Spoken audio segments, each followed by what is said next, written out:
Is daar 'n verband tussen Christendom en klere dra?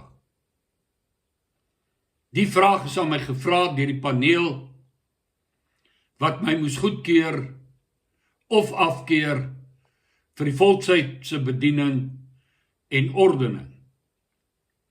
Die rede waarom hulle dit vir my gevra het, daar gelaat. Maar ek moet sê daar is 'n paar tekste en gelykenisse in die Bybel wat in die verband vir my boekdele spreek, rakende Christendom, disippelskap, saligheid en bekleding. Tekste wat my aanspreek teen opsigte van gered word of verlore gaan. Die eerste daarvan vind ek in Eksodus 12, die 11de vers. By die voorgeskrewe wyse waarop die Israeliete geklee moes wees by die eed van die Pasga. Nou beteken Pasga, of wat ons vandag nagmaal noem, Passover, om oor te gaan, van een plek na die ander plek. Dit het te doen met die vertrek van die een plek en 'n beweeg na die ander plek. En spesifiek in daardie verband Israel se trek uit Egipte en Farao se koninkryk na die land van belofte waar hulle moet gaan woon onder beheer van God se koninkryk. Vers 11 lei dan ook so. Die Here sê, so moet julle dit eet. Julle heupe moet omgord wees. Lang rokke gedra, hy's opgetrek, vasgebind met die gordel, om die bene toe te laat om vrylik te kan loop en selfs hardloop. Julle moet skoene aan julle voete hê, julle staf in julle hand. Baie hastig moet julle dit eet. 'n Pasga, 'n weggaan, 'n oortrek, 'n beweeg van een plek na die ander plek van die Here is dit. As jy verlos wil wees uit die slawerny van Egipte, het jy nie lui lekker met 'n glasie in die een hand gesit en Pasga eet nie. Jou bene daar uitgestrek voor die TV. Nee, daar moes erns wees. Entoesiasme. Jy wil uit, jy wil wegkom. Uit Egipte. Jou rugsak is gepak. Jy het jou stapskoene aan, jou gordel is vas, al jou staptoerusting is byderhand. Jy sê, kom ons gaan. Let's go. Daar word nie gewik en geweeg. Gaan ek trek of gaan ek bly? Gaan ons nou ry of gaan ons nie nou ry nie? Ry ons vandag of ry ons môre? Nee, nou gaan ons pad gee uit Egipte. Dit lê vir my as 'n tipe van die hartklop van bekering en geloof. Dit word my pragtig uitgedruk in die Engelse lied I have decided to follow Jesus. No turning back, no turning back. You can have the whole world, just give me Jesus. No turning back, no turning back. The cross before me, the world behind me. No turning back, no turning back. Dit daardie gesindheid wat die teologiese college se prinsipaal gehad het by sy bekering, goddelose jongman gewees. En hy sit daar die aand in die kerk. En die prediker sê, dis tyd om te trek, gee pad uit jou sondige lewenswyse. Staan op as jy jou bekeer tot God. En Frank Cronje het opgestaan. Die man wat langs hom sit hom aan die hand gegryp. en hom afgetrek, gesê, sit Frank. Hy het daai hand weggeklap, gesê, vanaand gee ek my lewe vir God. En het God hom nie geseën en ontmoet as gevolg daarvan nie. Ek gee pad in die koninkryk van hierdie wêreld. Sy waardes, sy tydsgees, sy praktyke. Ek trek na die koninkryk van God, wat Jesus Christus kom aankondig het. Ek trek na die koninkryk van lig, wat Kolossense 1 vers 13 vir my sê, dis waar God my wil hê, en waarheen hy my wil vat. Hoe mooi word dit nie gestel, in Johannes 17, 14 tot 16, Titus 2 vers 11 tot 14, jy kan dit gerus gaan lees. Steeds teenwoordig in 'n bose wêreld, maar nie meer 'n deel daarvan nie.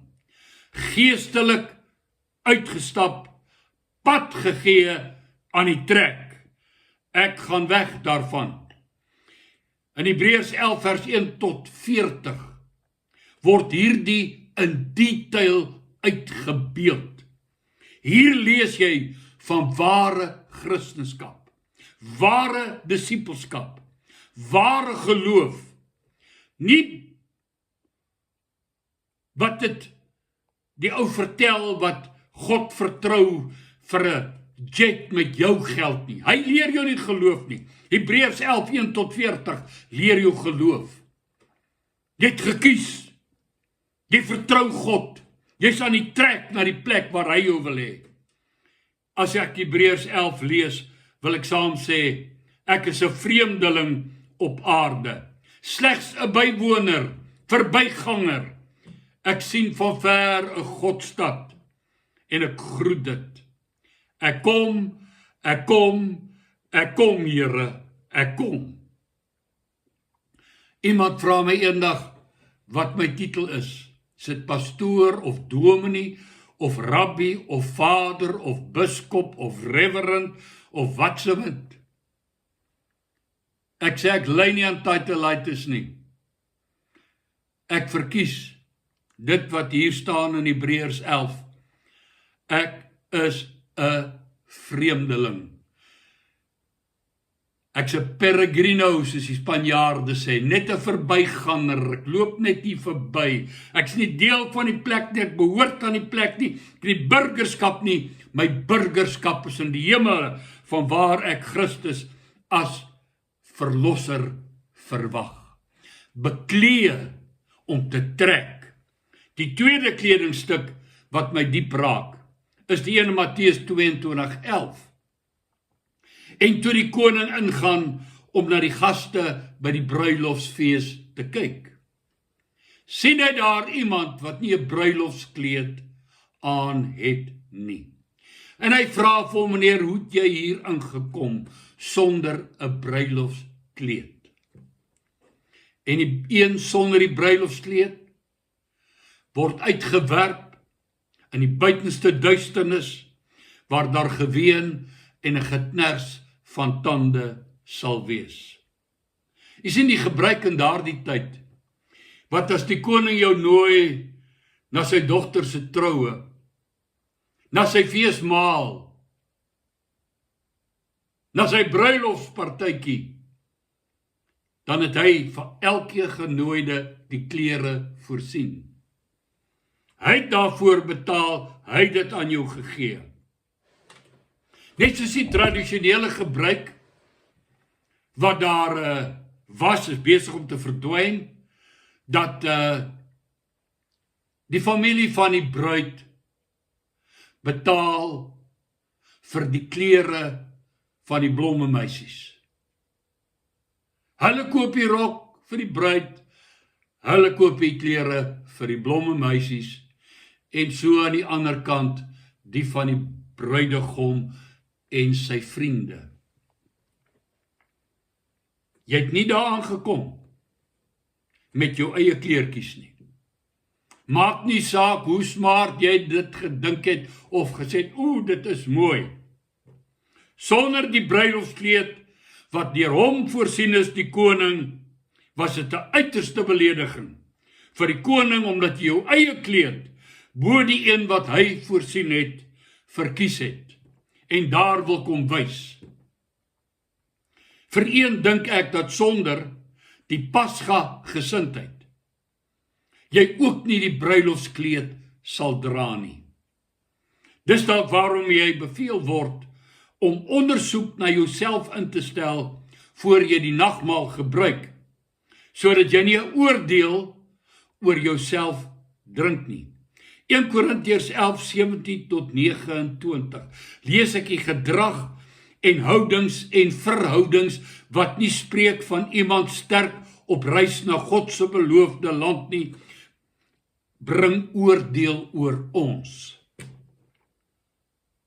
Die gawe van die bruilofskleed spreek ook vir my baie diep dat my saligheid en die geleentheid om pad te gee uit hierdie verdoemde, veroordeelde, goddelose wêreld 'n gawe van God is. Hy voorsien die bruilofskleed van vergifnis, van die reiniging van my hart, van my regverdigmaking en regverdig verklaring. Hy voorsien versoening met hom deur die kruisdood en die bloed van Jesus Christus, die vlekkelose lam van God, wat die sonde van die wêreld wegneem. Hy voorsien die verlossende krag van daardie bloed toegepas in my lewe, om my te verlos van sonde, te bevry van sonde, van oorwinning oor my slegte gewoontes en gebruike, en my heiligmaking deur die werking van die Heilige Gees. Hy maak my gewete skerp. Hy praat met my. Hy sê, wat maak jou nou? Kind van my, maak nie so nie, maak so. Kom nie by die bruilof aan met ek het aan daardie denominasie behoort. Ek het u naam in Hebreëus gesê. Ek was 'n goeie mens. My kinders sal daarvan getuig. En my vrou. 'n goeie ouetjie. Ek is gedoop.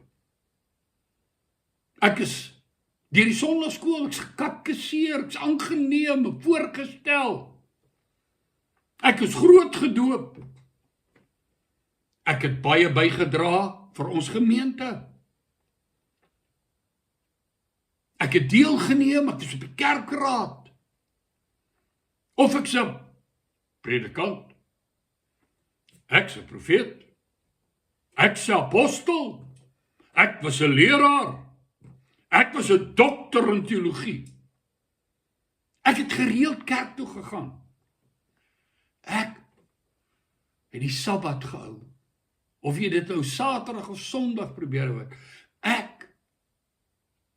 Nee, jy kom nie so daaraan nie. Niemand is goed nie, sê Hebreër 8. Romeine, net God. Jesus sê, niemand goed nie, almal het gesondig.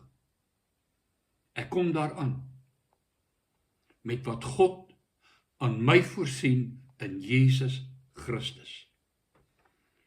Met dit wat hy in my gedoen het, deur die werking van die Heilige Gees. Met John Newton se lied op my lippe. Amazing grace, how sweet the sound, that saved a wretch like me. Gered deur genade alleen. Deur Jesus alleen. Deur geloof alleen. Daardie geloof wat my in die trek sit. Duitse teoloog Bonhoeffer het gesê, hy wat glo trek. Hy wat trek is die een wat glo, die ander praat net. Verkeerde klere is gelyk aan verlore. Hy sê, beklee julle met die Here Jesus Christus en maak geen voorsorg vir die vlees om sy begeerlikhede te bevredig nie. Romeine 13 vers 14. Jesus die bruilofskleed wat God voorsien en wat God vereis in ons lewens. Is jy hastig op pad? Is jy geklee vir die reis? Is jy aan die trek uit die duisternis van hierdie wêreld? Beklee jy jouself met Jesus Christus? Het jy hom lief? Sê jy, ek in my huis, ons sal die Here dien. As jy op die pad van heiligmaking, het jy jou besluit gemaak? Het jy jou bruilofskleed begin aantrek? Ek is op pad. Is jy soos Abraham? Hy het getrek uit Ur van die Galdeërs. Waarheen? Hy het nie geweet waar die plek is nie, maar hy het 'n stad gesien waarvan God die boumeester is. En terwille van dit het hy alles agtergelaat. En hy het God geglo en dit is hom tot geregtigheid gereken. Mag jy 'n peregrino wees, 'n vreemdeling op aarde. Mag hulle jou vreemd vind, omdat jy nie saamloop in dieselfde uitgieting van losbandigheid nie. Omdat jy nie saam drink en saam vloek en saam hoereer, maar omdat daar in jou lewe 'n besluit gekom het, 'n bekeringsmoment. Ek trek. Ek en my huis, ons sal die Here dien. Mooi loop.